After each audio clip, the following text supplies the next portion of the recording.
Who invented scalping? Well, the answer, like much of history, is complicated.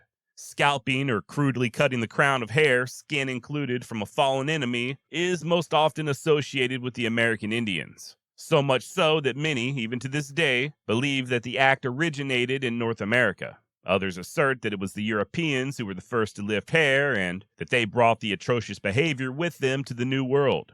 First off, let's just establish that scalping is absolutely not unique to the Americas. The remains of hunter-gatherers in both Denmark and Sweden, dating all the way back to the Stone Age, show signs of scalping. And the Greek historian Herodotus wrote of it in the year 440 BC, describing how the Scythians not only scalped their vanquished foes, but then used said trophies as napkins. As far as the English go, they ain't off the hook either. Harold Godwin, the Earl of Essex, was taking scalps as recently as the 11th century, hundreds of years before his descendants would embark upon the New World. And speaking of the New World, everyone from the British to the Dutch, the Spanish, Canadians, Americans, even Mexicans were paying good money for scalp locks. Now, one might take this information and then assume that scalping was indeed introduced to the Native Americans by the European colonists. But that would not be correct. Not only did explorers observe the practice among the indigenous in the mid-1500s from Canada to Mexico, but many a pre-Columbian archaeological dig has turned up scalped noggins long before Columbus ever sailed the ocean blue. One of the more grisly discoveries comes from the Cow Creek Massacre site in present-day South Dakota. I got no idea which tribes were involved, but this particular fight took place sometime around the year 1350 and resulted in nearly 500 dead and mutilated, 90% of whom have markings on their skulls indicative of being scalped. And that's just one example. There are hundreds of other digs who produce similar results, including scalped skulls carbon dated back to the year 600 AD. It may be true that Native Americans were the first to lift hair in North America, but inquiring as to who first invented scalping is kind of like asking who invented the bow and arrow. I believe it's called multiple independent discovery, or simultaneous invention. The phenomenon where different people come up with the same idea without being aware of each other's work. The bow and arrow, the crossbow, the theory of evolution, the blast furnace, telephones, and even calculus were discovered or innovated by different people at different times in completely different locations. And apparently the same goes for scalping. After all, we people are, historically speaking, a pretty vicious species. And when two rival factions clash, there are sure to be more than a few body parts taken, whether as trophies or simply as proof of death. And sometimes the scalp lock just happens to be the easiest to transport, especially if you don't have the luxury of wagons or some other sort of animal-drawn vehicle. After all, carrying a couple of scalps on your belt weighs a whole hell of a lot less than a few severed heads, right? There's even scalping in the Bible. Kind of. 1 Samuel 18:27, King James Version. Wherefore David arose and went, he and his men, and slew of the Philistines 200 men. And David brought their foreskins, and they gave them in full tell to the king, that he might be the king's son-in-law. Now, why David was scalping peckers instead of top knots, I don't know. But I think you see the similarity, right? And this was in ancient Israel sometime around the year 1000 BCE. Now, there is an argument to be made that by the time the Europeans showed up in North America, they had largely forgotten the skill of removing hair from an enemy's head, and that they quickly relearned it from their new indigenous neighbors. And that may be the case. But boy, oh boy, did they hit the ground running. So much so that many theorize that it was the Europeans' wholesale embrace of scalping that helped spread the practice to tribes who had not previously partaken. So long story short, no, Europeans did not introduce scalping to the Native Americans, at least not the vast majority of them. Also, scalping was not unique to North America. As we now know, it occurred in ancient Europe, Central Asia, and even West Africa. Turns out scalping, much like stealing and killing and gossip and a multitude of other iniquities, is just a byproduct of being human. And there ain't one particular race or tribe on this planet that has the market cornered when it comes to brutality. Speaking of which, what follows is a first-hand account detailing just how brutal frontier warfare could be. And you're going to hear about the fine art of scalping from a man who was taught by one of the best. Or worst, depending on how you look at things. In this third installment of my 60 years on the plains, we'll follow William Hamilton and his merry band of fur traders to the Wind River country, where they have a rendezvous with the Blackfeet, a fight during which no mercy would be shown in a land and a time where none was expected. My name's Josh, and you're listening to the Wild West Extravaganza.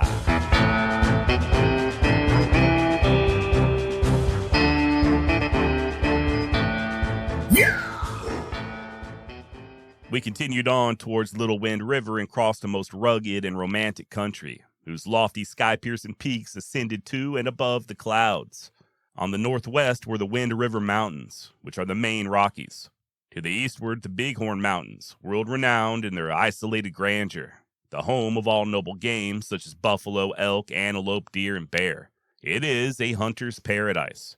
Here, the different tribes of Indians met on their annual hunt, and the meet was often the scene of conflict. We saw no Indian sign until we reached Little Wind River, where Evans and Russell picked up a moccasin. This was dangerous country. Hostile war parties were numerous and were liable to make their appearance at almost any hour of day or night.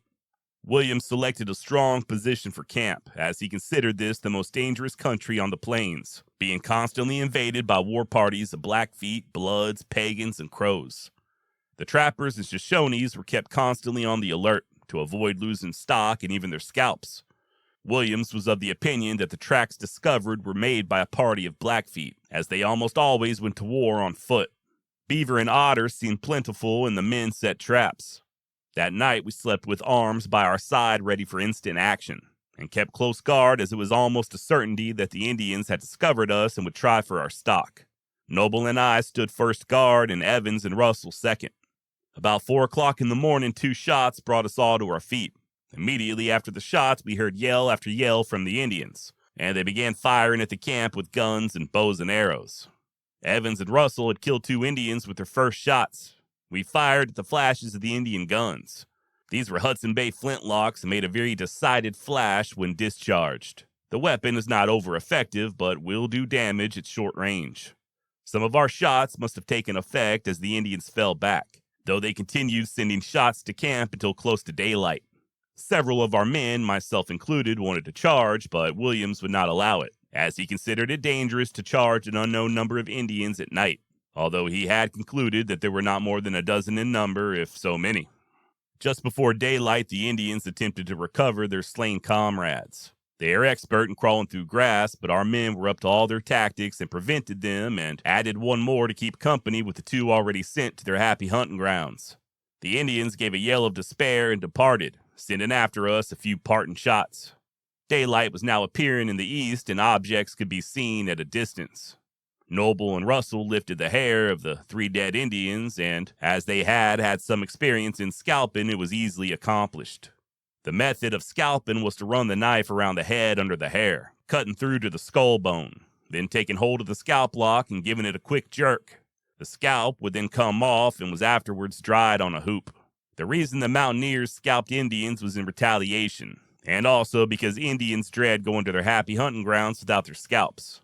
For this reason, they will risk a great deal to get to their slain after a battle. We discovered a trail of blood leading down the river from the place where they had fired the shots into the camp, showing that some of our return shots had been effective. 5 of our ponies had been wounded, one so severely that we killed him to put him out of misery. Williams, enraged at the injury that had been done, was determined to punish the Indians still further. Leaving 2 men in camp, he ordered the rest follow him. The experienced mountain man is as keen as an Indian on a trail, and no difficulty was found in following this one. About 5 miles down the river, a small stream put in from the north side. This stream was about 2 miles in length, and at its head was a spring surrounded by a small grove of quaking aspens. The Indians had gone up this stream, and we were soon close upon them. Going at a rapid rate for nearly a mile, we came to a rise, and when on top, we were within plain view of the Indians, who were hurrying along, trying to get 2 of their wounded comrades to the grove. They were about a half a mile in advance of us. To keep them from reaching the grove, Williams dashed to the right, where there was a level bench or prairie, so as to give our horses a chance to go at top speed. The Indians saw in a moment that they would be cut off from the grove, and they made for a patch of willows and stunted box elders just below. There were 11 of them, and we had them cornered, as the trappers say. From the brow of the hill on our side to the Indians in the willows, it was about 100 yards, and Dockett tried a shot. The Indians returned fire, wounding him in the thigh. It was a flesh wound, but bled freely. As there were a quantity of boulders close by, Williams gave orders to roll them up to the brow of the hill for breastworks. Leaving Evans, Russell, and Dockett behind the breastwork, with orders to keep shooting at the Indians, Williams told Noble and me to follow him to the grove without letting the Indians notice our departure. In the grove, we cached ourselves, although I did not understand Williams' plan. Its wisdom was soon apparent. The men on the brow of the hill kept up a steady fire, and the Indians realized that they would be annihilated if they remained in their present position. 6 of them made a dash for the grove, and when they came within 100 yards, William gave orders to shoot. We made a lucky shot, and 3 of them fell face down. The other 3 gave a yell of despair and ran up the hill. We mounted and dashed after them. The Indians were panic-stricken when they saw us so suddenly mounted. I now saw what Williams was in a fight. Reckless to an extreme, he dashed at the Indians, who wheeled and shot but missed. A tall Indian was in advance, and Williams made for him, and in a shorter time than it takes to write it, there were 3 more dead Indians. Williams had identified them as Blackfeet, and this was afterwards confirmed by the Shoshones when shown the scalps. Williams now said, "Boy, this is your first opportunity. Lift the scalp from that buck. It belongs to you." Of course, I knew how to scalp and soon accomplished the feat, much to his satisfaction, for he said, "You are broke in now. You'll do." Flattering, I thought, coming from such an old Indian fighter as he was. We went after the first 3 and then returned to the men at the breastwork and found them waiting for us. Many men would have left those 5 Indians in the willows satisfied with revenge. Not so with Williams. Some of our men told me that he was considered the hardest man on the plains to down in a fight with the Indians. He was never known to quit when once started. It was a fight to the finish. It struck me forcibly in this instance when he replied to my question of what he was going to do. He looked at me peculiar-like and said, "There are 5 Indians down there who shot at us and insulted us. They shall have what they would have given us had they been successful in their attack. Boy, never, if possible, let an Indian escape who has once attacked you." I was receiving a practical lesson. He now said, "I want one of you to go with me. The rest of you throw some shots at the Indians while we get to that gulch and approach them from below." But these fearless trappers held Bill in too great estimation, and they all said, "Once, old chieftain, your orders will be disobeyed. We cannot afford to lose you." Russell said, "Evans and I will undertake the job. You cover us." Down they bounded to the gulch below. Both were quick on foot with eyes like eagles. They had been in many desperate fights and understood the danger of approaching Indians in ambush. A wounded Indian is a dangerous animal when approached by an enemy. We kept up a steady fire until our men were seen to be close to the willows. Even Evans and Russell now shot and bounded forward, yelling like Indians. We also rushed down. One wounded Indian had an arrow and bow ready to shoot, but he was not quick enough. In a very short time, all was over. We found in the plunder 2 fine rifles, ammunition, knives, and other articles belonging to trappers. Williams said that some small party of trappers had been surprised by these Blackfeet, and in a few days we found that such was the case. After collecting all the plunder, we returned to camp. When Perkins saw what we brought back, he said, "Well done, chieftain. Blackfeet had better give you the go-by." Williams smiled and answered, "No better than what you would have done." Either of these men would have died for the other. As we were wolfish, a mountain phrase for hunger, we did ample justice to the feast which had been prepared. The men then went to look after the traps, and as I wanted to know all about trapping, I accompanied them. They made an excellent catch of beaver and reset the traps. I observed closely the manner of setting and baiting. This is done in different ways, according to the condition of the banks of the creek, the dams, the depth of the water, and whether there is a muddy or gravelly bottom. Trapping is a science only to be acquired through long practice. I am considered one of the best, yet I am constantly experimenting. Medicine, which is of various kinds, may be good on one river or creek, but not effective on others. To skin flesh and stretch beaver and otter is quite an art, in which many trappers never become proficient. We remained in this camp 3 days, and Williams was constantly on the lookout for Shoshones or trappers, climbing up on high knolls and using a spyglass. On the morning of the 4th day, we moved down Little Wind River to where it forms a junction with Big Wind River, and saw no Indian signs. There is here one of the grandest and most romantic warm springs to be found on this continent. It is situated on the south side of Little Wind River, about 9 miles from the mountains. Its mineral properties were unexcelled, and according to scientific men, it is the equal of any spring in what is now known as the National Park. The spring is on the Shoshone Reservation. I have been told that New York capitalists are willing to pay the government $1 million for it. The country from Owl Creek Range to the base of the Great Wind River Mountains is called Warm Land by the Indians. We stayed in this camp 2 days, keeping a sharp lookout, especially for war parties. Here I set my first traps for beaver and caught 2 and 1 foot out of 3 trap set. which made me feel very proud.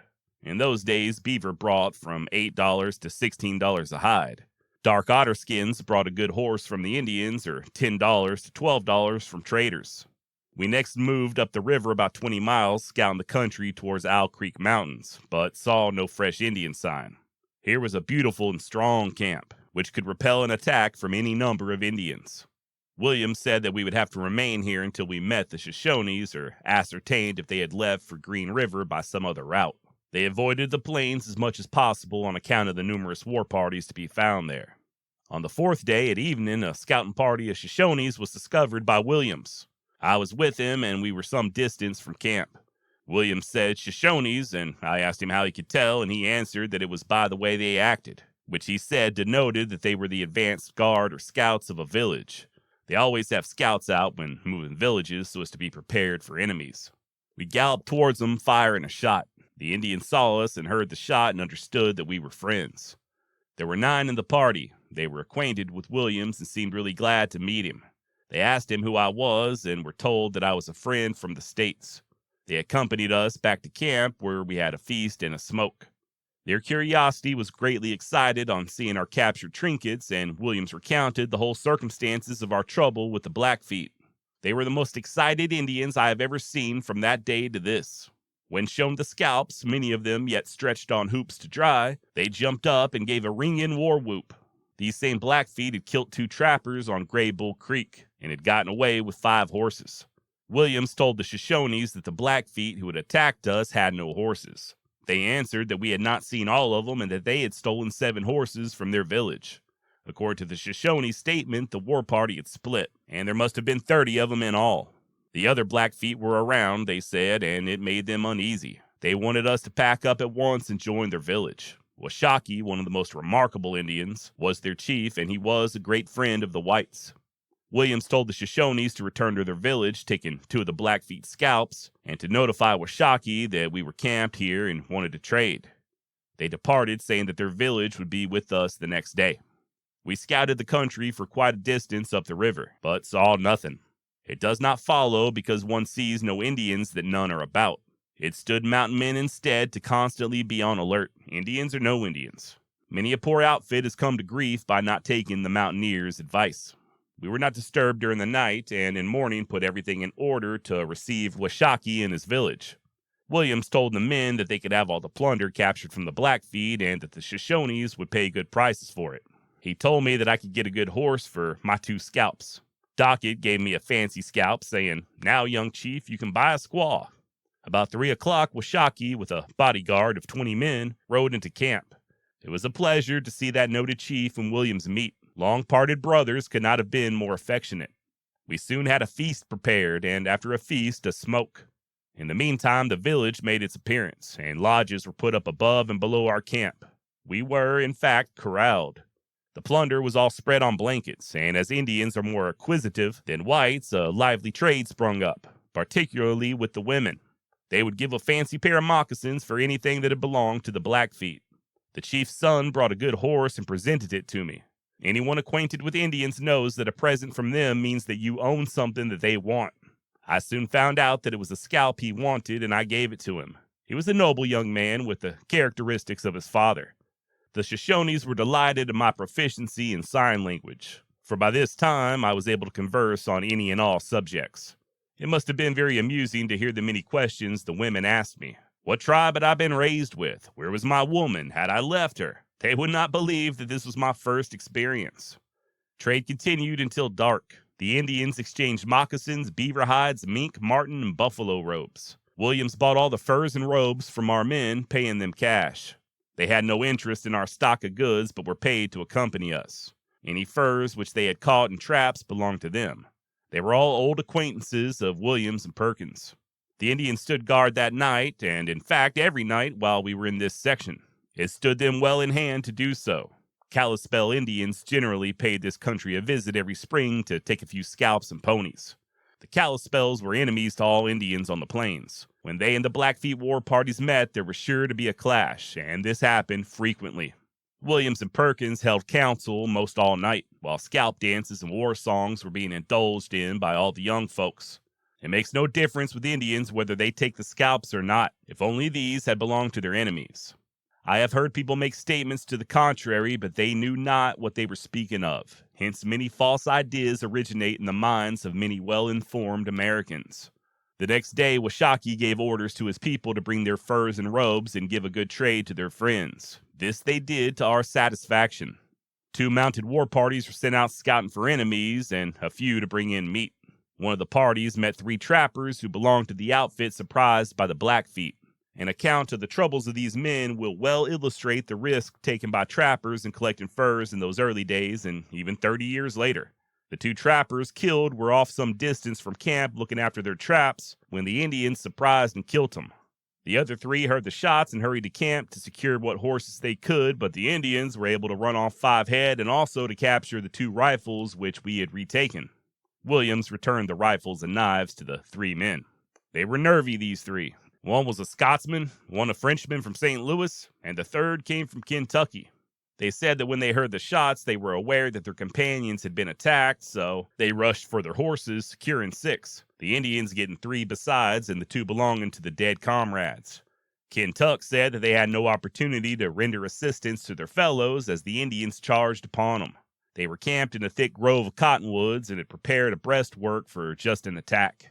The Indians had kept at long range, knowing that if they approached trappers' guns, some of them would come to grief. All Indians dreaded trappers when once brought to bay. Any tribe today will confirm this statement. A few shots were exchanged, and then the Indians withdrew. Kentuck was anxious to find out what had been done with the 2 trappers, so he climbed a high knoll and saw about 30 Indians making for the mountains, half of them mounted. He then went down the gulch and found his 2 friends dead, scalped, and otherwise mutilated in a horrible manner. His eyes flashed when recounting the circumstances. The reader can well understand the just cause for trappers retaliating. Good for evil is hardly a trapper's creed when dealing with Indians. After burying the men, they packed up and started to join the Shoshones, knowing where they were camped and intending to remain with them until they reached Green River. They now joined our party. In their possession were 6 packs of beaver of 80 pounds each, worth $9 a pound, making a total of $4,320.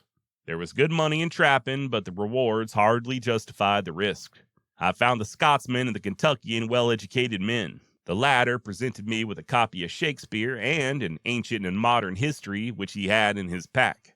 We had an abundance of reading matter with us. Old mountain men were all great readers. It was always amusing to me to hear people from the East speak of old mountaineers as semi-barbarians.